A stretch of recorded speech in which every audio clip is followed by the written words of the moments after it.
I'm very happy to be here in McMullen today. So you guys have obviously heard the term wanderlust, but maybe never experienced it yourself. I want you to consider the following. According to an NAFSA study, only 1.5% of college students will study abroad. This number is so surprisingly low to me because I feel like I know so many people who have studied abroad. But why would this number be so low? Is it the cost? Is it the fear of traveling?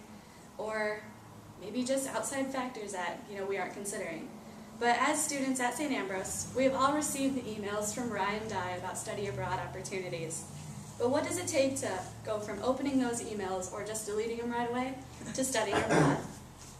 So in order for you to better understand how study abroad affects the lives of that 1.5%, I will explain how Costa Rica changed my life in 4 months. Before studying abroad, I had never traveled outside the U.S., I'd never stepped foot in an airport or been on a plane.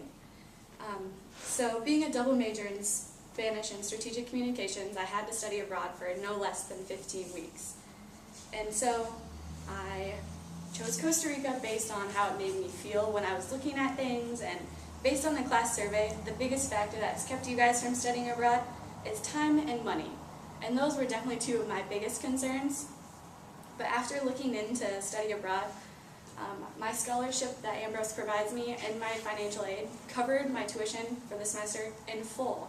And I got $2,000 back from St. Ambrose because it was so cheap to go.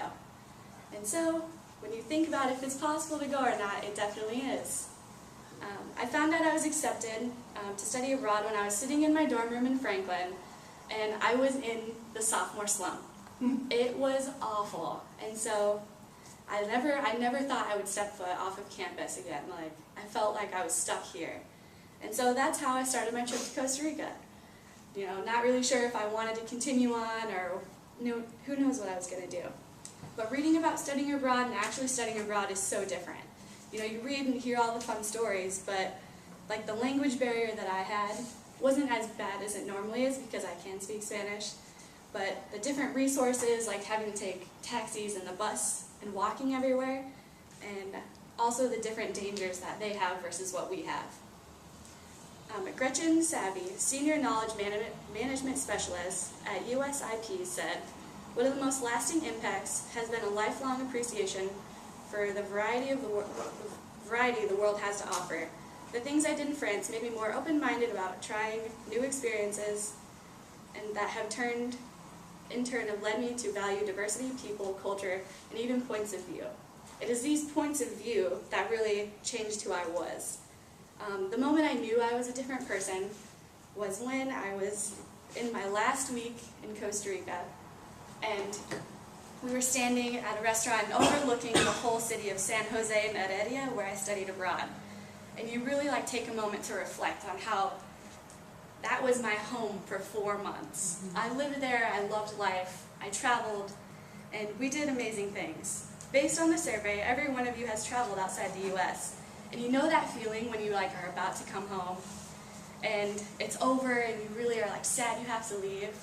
That was how I felt, and I knew I wasn't sure how that was because I was so ready to go home a month prior, but when the moment came to leave, I was not ready. So coming back to the U.S., I felt so lost. I had so much freedom and independence when I was in Costa Rica. We traveled every weekend. I was at a different beach every week.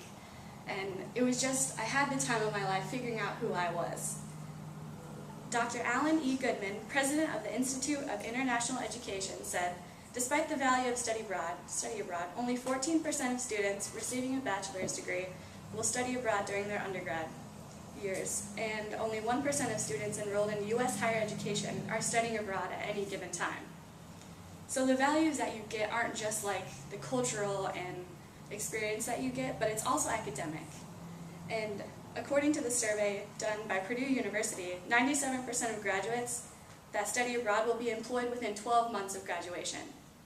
This rate is nearly double what regular graduates is, which is super awesome because it shows that you go through all these experiences and you live life in a different place with a different culture, and then you come back to the U.S. You might feel lost at first, but the opportunities are so open.